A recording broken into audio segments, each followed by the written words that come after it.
Welcome to Call Before Showing, a podcast where we help real estate pros navigate the emotional ups and downs of the real estate business and hear the stories of real people who buckle in and ride the roller coaster with us. Are you ready? Let's go. Hey everyone, welcome to the Call Before Showing podcast. Today, Alex and I are going to be interviewing Cheri Nice, who is a fantastic agent in the coastal Virginia area. She comes from a long line of real estate professionals, from builders to home inspectors and all of the above, and she is a fantastic resource for all of us to learn from. She also was Alex's mentor when Alex first started in the industry, and so they have a really great relationship that I think you'll love listening to. So let's dive on in. So Cheri and I worked together. Well, Cheri, Alison, and I all worked for the same company before, but Cheri and I actually worked together on a team. And Cheri was a wonderful mentor to me. And we're very happy to have her on today's episode, and we're just going to pick her brain. So Cheri, tell us a little bit about yourself.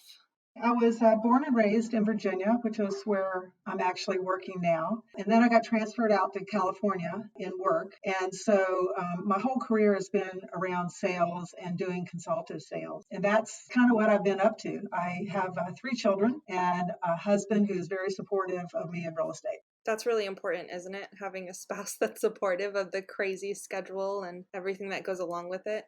It really is. I don't know how I could do it if he was not supportive, because of the long hours and, on the phone when we're out on dates and all that kind of stuff. But he's really understanding and he knows what it takes to be successful. And so he's behind me all the way.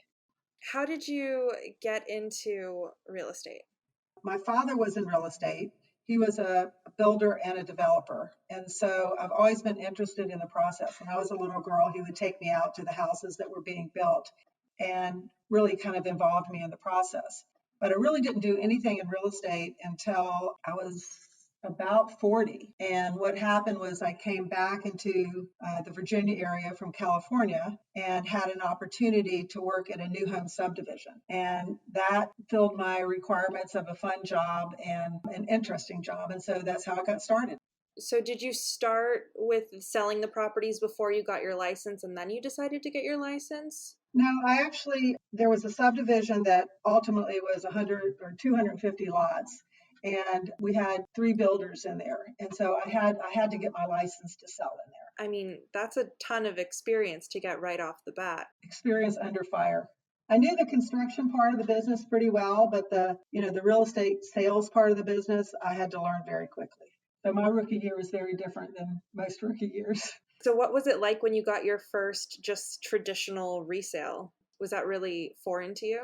No, because the process on resale and new construction ultimately is pretty much the same. The wait time on new construction is much longer, of course, but resale seemed very easy after new construction. So can you tell us what your biggest challenge was in that first year? I think it was just learning everything all at once.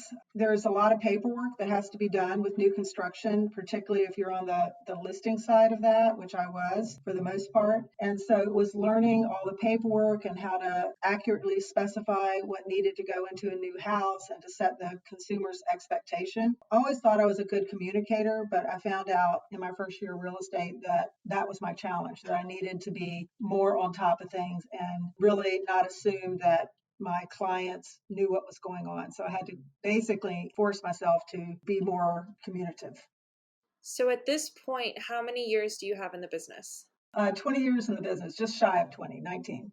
Do you feel like there's one big challenge that you had or had to overcome over the last 20 years? I would say my biggest challenge is really twofold. One is organization. I've been very fortunate to be very busy in my years in real estate. And if you've got a lot of transactions going on, if you're disorganized, it throws everything and every transaction into chaos. So I've really had to work on myself for that. And then the other thing is, my favorite thing is not to generate leads. And so I have to be very disciplined in making myself do lead generation. Are you saying you don't like to pay for leads? I think organic leads are much better leads. I have tried, like other agents, doing the paid leads, but I find that if I spend that money on, contacting and taking my past clients out to lunch, that I get better leads out of that and it's much more fun. So you mentioned organization being kind of a challenge, and I know that you have worked without a transaction coordinator and with a transaction coordinator. Can you tell us a little bit about that and, if you think it's necessary, if you think it's worth the money? I think when you're starting out and when your volume is lower, I don't think it's a good idea to have a transaction coordinator because it does separate you a bit from your client because somebody else is in the know of everything. And even though you try to keep up, you're not as on top of everything as if you were actually doing all the transaction coordinating yourself. But at some point, and at my point, it was like 200,000 in gross closed commission, I just felt like I couldn't provide my clients with the type of service I wanted to provide them and still keep my volume up. And that's when I got a transaction coordinator. A couple of those things I hadn't even thought of, but I remember when I started with you and you said that, because you had a transaction coordinator for the team at that point, and you said that I had to do it on my own for the beginning because I had to really get to know the paperwork. And I think that's really important because if someone just immediately goes into the business and has a transaction coordinator, then if for some reason you don't have that resource anymore, you're going to be lost and it's going to be like you're brand new. There's so much that you have to learn, I think, by doing it on your own at the beginning. That's true. So at what point in these 20 years did you decide that you wanted to start a team? I started a team about 5 years ago. And the reason I did is kind of like the criteria of deciding when to get a transaction coordinator. My volume was too high and I was working all the time and enjoying it less. And in all honesty, probably not giving my clients the kind of service that they needed. And so at that point, I decided that I needed to bring on somebody to help lighten my load. And so that was my reason for starting a team. Okay, and so was that a smooth transition for you? The first person I added to my team was a friend of mine. She was brand new agent. So we didn't have to get to know each other. We just had to learn how to work together. It was a nice, smooth transition. I think one of the really important things is that the team members, and I really look at them as partners more than team members, has to have the same work ethic that you do. And if everybody has the same work ethic, then things flow pretty easily because each partner's expectations tend to be met. And there's balance in the workflow. That's correct. I know that there's a lot of people that are pretty passionate opinions on whether they like teams or don't like teams. And since you have, a lot of experience with and without one, what would you say are the pros and cons of having a team and joining a team?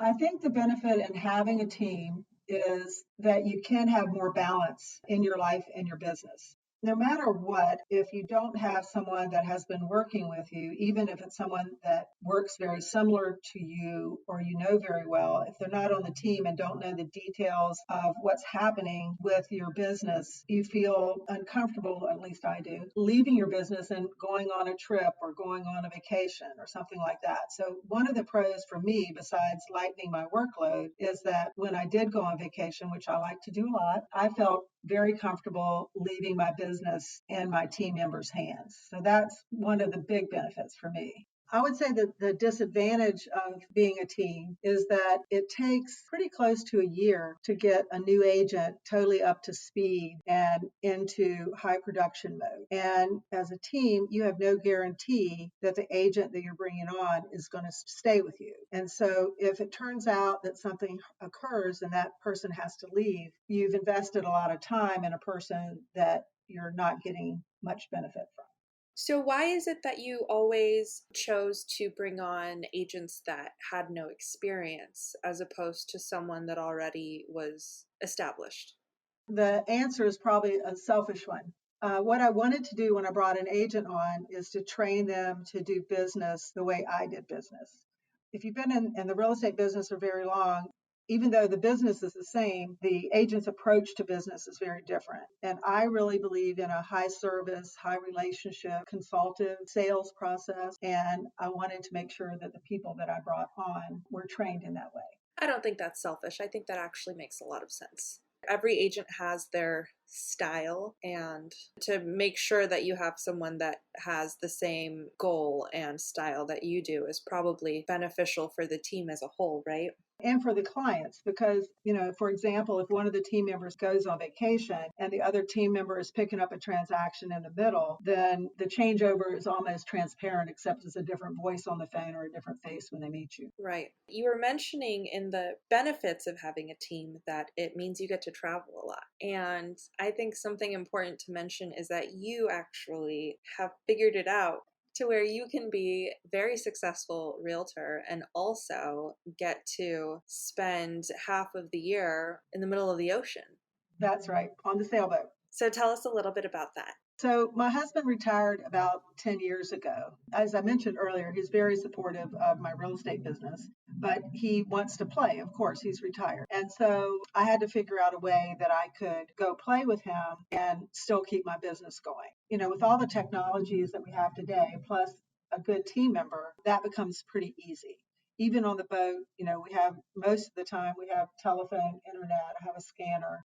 And so it gives me the ability to do what I have to do when I'm on the boat, and then what I don't have to do or what my team member can pick up to transition that over to her or him. I love that. One day I hope to be as cool as you. Right, Allison? I want to have a sailboat, and that's actually one of the things that my husband is like, once you make it big, we're getting a sailboat, a crappy sailboat that we can flip and make nice so that we can do the same thing. So Cheri, you are an inspiration to us all. What's interesting about the sailboat is we've always sailed, but we never owned a boat. And one of the reasons that we got a sailboat is when I joined my current company, one of the things they had us do was create a bucket list. And buying a sailboat and sailing was on that bucket list. And so that's when I started working towards that. So I'm sure that after having been in the business for 20 years, you've seen various methods that brokers or coaches will use to motivate agents. Can you tell us what you have found to be the most effective, and maybe about some times where you weren't feeling so motivated, but something was able to really kick your butt into gear? If you are a good agent, and this is maybe a bias that I have, but in my opinion, good agents are competitive. And so the competition, the personality of being competitive is what spurs the agents on to perform, I guess. And so part of it is, obviously the money, part of it is taking care of the client.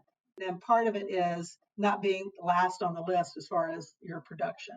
And so I think probably the best thing that brokers do to spur on agents is to create environment of competition, not ugly competition where you would step on somebody to get ahead, but competition where yourself and other people in the firm and your broker celebrate a success that you have, because then you're spurred on to that next success. I definitely saw a lot of the really friendly competition in our office, especially with you and a couple other top producers, and it made it fun.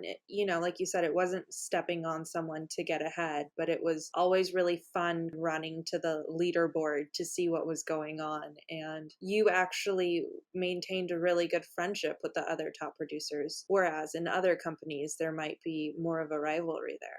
One of the things that our company did was have the production board, which when I first got there, I thought, oh, this is ridiculous. But within a month, I was checking that board every day to see where I was compared to everybody else. And the other thing, which I thought was kind of funny, is my transaction coordinator, who is not competitive in the least, would go in there and she would come back to me and she goes, Cheri, you're third on the list. And so she was watching the board and egging me on when we fell, down below. And me as like a medium producer, as long as I'm not past the scroll, like where you have to scroll down to get to me, I'm happy. I think you have to be in the top 20 before you have to scroll. So that's funny. Yeah, as long as you're in the top 20. Okay, I was never into accountability to anybody else. I wanted to be accountable to myself, and that was it. And a couple years ago, I had a really good year, and it was the beginning of the last quarter. And I was tired and I didn't want to work anymore. I was just worn out. They started a peer accountability program for that last quarter. And I don't know if they did it on purpose because they changed it later, but they did something that was very good for me. And that is your accountability partner changed every week. And so you couldn't form a comfortable relationship with your accountability partner, which is another agent, because they hadn't heard your excuses for 3 weeks. Yeah. And so and so they really, every week you had a new person, and that new person really held you accountable. I'm convinced that if I had been in that group, I would have done very little business during that last quarter, and I ended up doing $50,000 in business. Providing structures for accountability, not necessarily with your broker, but with other agents or other people outside the business even, is probably key to increasing your production. I like that you said they change your accountability partner every week. It's kind of like how on a first date you're on your best behavior. That's true. Yeah. And every week you're just on your first date all over again. Exactly. So, Cheri, if you had someone that was looking at getting into the real estate business, what would your advice be? First of all, they shouldn't plan on making a lot of money the first 3 to 6 months that they're in the business. And I think a lot of people come into real estate with a misconception that they're going to be rolling in the bucks a month after they start in real estate. So I think setting that expectation and setting up your finances so that that doesn't stress you out as you're building your business is the key to long-term success. The other thing is that a lot of business in the long run is going to come from the people that you know and the people that you meet. So you should really start early with developing those relationships and making sure that they know that you're in the business and that you want their business. When I first started in real estate, I was doing this volunteer work, and I found out that one of the fellow volunteers had listed their property with somebody else. And I said, "What? What's going on here?" And she goes, "Oh, well, I knew you were in real estate, but you always seem so busy." And so that's the other thing that I started doing after that is I try never to look busy around my clients and friends and spheres. I try to make them be my focus so that they know that I'll have time for them. That's a really good tip. Have you ever had a situation where someone very close to you worked with another agent instead of you? Yes. In real estate, it's kind of like, that song, if you can't be with the one you love, love the one you're with. I swear, you might know somebody really well and they meet somebody, some real estate agent in the grocery store, and they list with them. And so, I think that would be another tip that I would give people is that you really need to be in front of the people you know and keep reminding them that you're in real estate, because some agent, if they happen to show up and be in front of that potential buyer or seller, when that buyer and seller are ready, it's highly likely that that person is going to go with whoever's in front of them. Timing is everything. Yes. So, after 20 very successful years, you are getting close to retirement. Yes, I'm trying. How long have you been trying to retire? Probably seriously for about 3 years. What does that look like for someone that's self-employed and for someone that just really loves their job? That's the challenge, I think. Every year I say the next year I'm going to retire. And what my problem is, and the reason why I haven't retired from year to year, is that I really enjoy what I'm doing. I'm good at what I'm doing. My clients appreciate me. And so I get a lot of positive reinforcement from that. And so the time, when I'm thinking about, okay, what am I going to do now when I'm not working? I really don't have anything that I'm dying to do that will replace my love for real estate. Therein lies my problem. I've traveled a lot. So, traveling isn't really something that I feel like I need to retire to do. I do it anyway. My kids are out of the house, so I don't need to spend time with them. So it's a really hard thing to do because I enjoy it so much. And so it's a hard thing to try to figure out how I'm going to retire. Even in my mind, when I have pictured myself in retirement, it's not total retirement. So I say, okay, well, I'll still do real estate for myself or my family or my friends. And then because of the competitive nature in me, I know that's not going to work. I know that if I don't get out all the way, then I will be in all the way. Right. You have to have it all. Well, I have to say that even after as many years as you've been doing it, I thought that it was really cool to see how excited you get, for a listing appointment. And when you want a listing, Cheri gets giddy. It's really, really cool to see that someone after that many years can really carry the same fire and passion for what they're doing. I hope that I feel that way after I've been doing it for that long. And that's one thing that I didn't mention about teams that is a benefit is that when you have a team member, your team member understands your excitement, when you close a deal or get a new listing, to be able to share it, with someone close to you that knows your business is as a benefit as well. Yeah. Being an agent on your own, I mean, it can be a little lonely, right? That's right. So we talked about kind of the emotional part of retiring, but what about financially after being self-employed for so long? Is it very different from someone that's carried a regular job with retirement accounts and, kind of had all of that going for Well, them? it shouldn't be. I mean, one of the things when you decide to be self-employed, there's a lot of benefits of that, of course, but you also need to put discipline on yourself, and you need to, every year contribute to your retirement fund. You need to be saving money. In theory, if you've done it right, when you're ready to retire from real estate, it should be no different financially than being ready to retire from a regular job, because you as your manager should have been setting all that up for yourself all along. You are so good at problem solving. I think if I had to pick one of your best qualities, and there are so many, um, but you're just so good at problem solving. I remember when there were situations where I was like, oh my gosh, there's no way that we're going to come out of this alive. We're just like, okay, do this, and this, and do it fast, and we'll be fine. Yeah, there's usually ways to get out of every problem. Just got to figure out what they are. Everyone's going to want your phone number so that you can help them.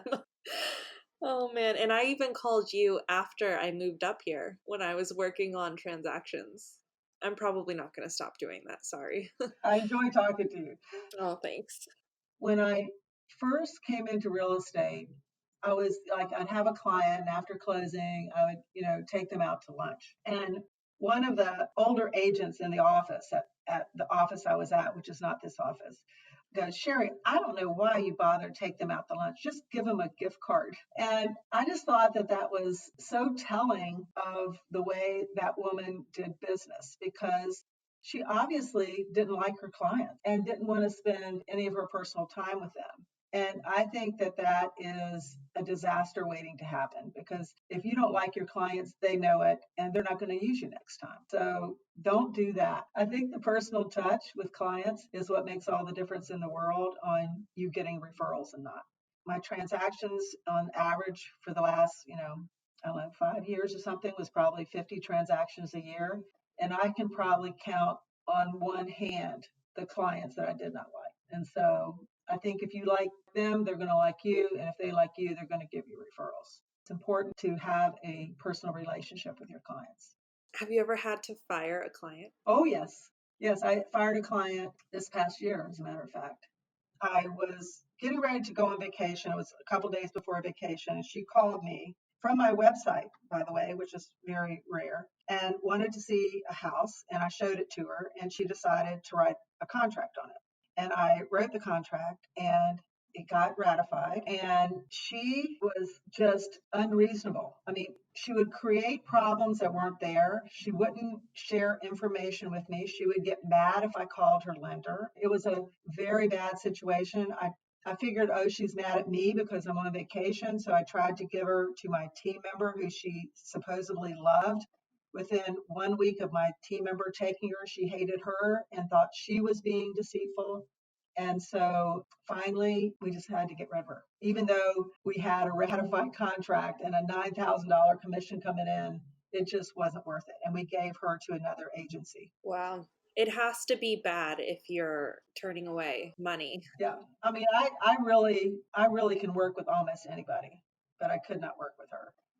You have had a lot of transactions as the listing agent for foreclosures. Tell us a little bit about why you decided to start that. I really didn't make a business decision at the time that I started foreclosures to go after foreclosures. What had happened was that I had done a short sale, and in the process of doing a short sale, I had to register the sale in the bank system. And when I did that, I didn't know it at the time, but that made me eligible to list other properties that the banks that manager had available. So they started sending me these properties out of the blue. So I started doing them and I really enjoyed it. And when I first started, it was the normal foreclosure thing, which is basically, you get a property and you figure it out the value and then you sell it as is. And that was pretty enjoyable. You got a lot of buyers off of them because, there's a lot of people looking at foreclosures. And then it transitioned when the market started changing to they would assign me properties and then they would determine whether or not they were going to sell them as is or flip them. So I became the project manager basically on the houses that they flipped. That was fun and very educational. You learned a whole lot about the business. You learned a whole lot about construction. But the flip side of it is that it's very time consuming. If you're not in it to get the buyers, it's probably not worth it. So you really have to look at it that way. And to get the buyers, you have to work the listing as you would with any other listing. But it is fun and it's very educational. And I suggest everybody does it for at least a year. Yeah, it is extremely educational. Well, thank you so much, Cheri, for joining us today. We're so happy to have you on and talk to you about all of your wisdom and experience. Well, I'm glad to be here.